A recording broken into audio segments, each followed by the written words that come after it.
नाना पटोले यांच्या कारला अपघात झाला। भरधाव ट्रकनं पटोलेंच्या कारला धडक दिली। मात्र घातपातावरनं काँग्रेसनं शंका उपस्थित केली आहे। भंडाऱ्यातून गावी परतत असताना पटोलेंसोबत नेमकं काय घडलं पाहूया। जे व्यक्ती राष्ट्रीय पक्ष असलेल्या काँग्रेसचे महाराष्ट्राचे प्रदेशाध्यक्ष आहेत त्यांची सिक्युरिटी आपण काढून टाकली। याच्यावरून आम्हाला अशी भीती वाटते की हे घातपात होऊ शकतो। हा आरोप काँग्रेसचे प्रवक्ते अतुल लोंढेंनी थेट भाजपवरच केलाय। भंडाऱ्याहून परतताना भरधाव ट्रकनं पटोलेंच्या कारला जोरदार धडक दिली। मात्र हा घातपात आहे का याची चौकशी करा अशी मागणी काँग्रेसने केली आहे। नाना पटोले भंडाऱ्याहून प्रचार करून त्यांच्या राहत्या गावी सुकळीला येत होते। काँग्रेसचे उमेदवार प्रशांत पडोळेंसाठी गणेशपूर इथली सभा आटोपून पटोले रात्री 1:30 वाजता गावी येत होते। त्याचवेळी भिलेवाडाजवळ रस्त्याच्या कडेला थांबलेल्या पटोलेंच्या कारला मागून भरधाव ट्रकनं धडक दिली। अपघात झाला त्यावेळेला पटोले त्यांच्या सहकाऱ्यांसह कारमधनं उतरून चहा पिण्यासाठी बाहेर पडले होते। कारमध्ये कोणीही नसल्यानं कुणाला इजा झाली नाही। मात्र या धडकेत कारचा मागच्या बाजूनं चक्काचूर झालाय। जे व्यक्ती विधानसभेचे अध्यक्ष होते, जे व्यक्ती राष्ट्रीय पक्ष असलेल्या काँग्रेसचे महाराष्ट्राचे प्रदेशाध्यक्ष आहेत त्यांची सिक्युरिटी आपण काढून टाकली। त्या दिवशी मुनगंटीवार भावा बहिणीच्या संबंधामध्ये अश्लाघ्य आणि नीच आणि एकदम समाजमान्य नसलेली कमेंट करतात। याच्यावरून आम्हाला अशी भीती वाटते की हे घातपात होऊ शकतो। महाराष्ट्र हा संस्कारमय आहे। या महाराष्ट्रामध्ये असे घातपात कोणी करत नाही। त्यांना महाराष्ट्राचे संस्कार कळले नाही आहे। खरं तर आई महालक्ष्मी जगदंबेचा नवरात्र सुरू आहे। नाना पटोले सुद्धा आई महालक्ष्मी जगदंबेचे भक्त आहे। आम्ही जे कार्यकर्ते आहोत अशा विचाराचे नाही आहोत।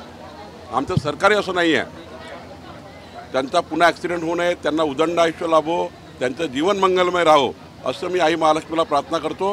आणि जे अशा घटनेमध्ये जे राजकारण करतात ते राजकारण चुकीचं आहे। महाराष्ट्राचे संस्कार संस्कृती अशी नाही आहे। अशा प्रकारच्या टीका करू नये, अशा प्रकारचं बोलू नये। त्याबद्दल त्यांनी खरं तर संजय राऊतकडे शंकेचे पाल चुकचुकते आमची पण, कारण की ह्या आघाडीमध्ये जर नाना पटोलेचा जर कोणी जर दुश्मन असेल, विरोधक असेल तर तो संजय राऊत आहे।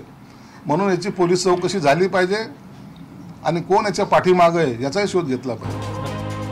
अतुल लोंढेंनी भाजपवर शंका उपस्थित करता शिंदेच्या शिवसेनेचे आमदार शिरसाटांनी संजय राऊतांकडे बोट दाखवलं। तर आपण सुखरूप असून ट्रकनं मुद्दाम डॅश मारला, आता घातपाताची चौकशी पोलीस करतील असं पटोले म्हणाले। फडणवीसांनी नाना पटोलेंशी फोनवरनं बोलणं झाल्याचं सांगितलंय। काल भंडाऱ्याजवळ आमच्या गाडीला एका ट्रकने मुद्दामून डॅश मारण्याचा प्रयत्न केला। आम्ही तर सुखरूप राहिलो, पण गाडी पूर्ण त्याच्यामध्ये गाडीचं नुकसान झालं। याच्यामध्ये घातपात आहे की काय आहे ते पोलीस त्याला चौकशी करतील अशी आम्ही त्या पद्धतीची तक्रार दिलेली आहे। मी स्वतः नाना भाऊंची विचारपूस त्या ठिकाणी केली। मी त्यांना फोन केला, कारण ठीक आहे आम्ही वेगवेगळ्या पक्षात असू पण शेवटी आम्ही काही एकमेकाचे शत्रू नाही आहोत। वैचारिक अशा प्रकारचा आमच्यामध्ये निश्चितपणे त्या ठिकाणी एक सामना हा सातत्याने चालू असतो। ते मित्रच आहेत आमचे, त्यामुळे जसं मला समजलं मी त्यांना फोन केला।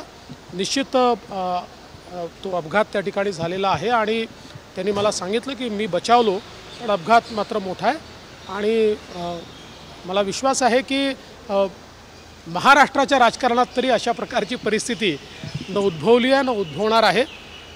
मी त्यांना शुभेच्छा दिलेल्या आहेत। ट्रक कारवर धडकला त्यावेळेला चहाच्या निमित्तानं पटोले कारमधनं उतरले होते, त्यामुळे इजा झाली नाही।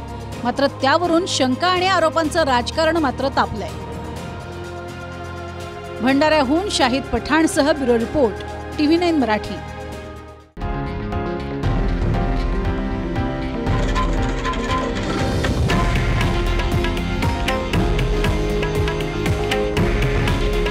हे आहे देशातील नंबर 1 न्यूज नेटवर्क आणि आपण पाहत आहात TV9 मराठी। काळजी तुमची, हित महाराष्ट्राचं।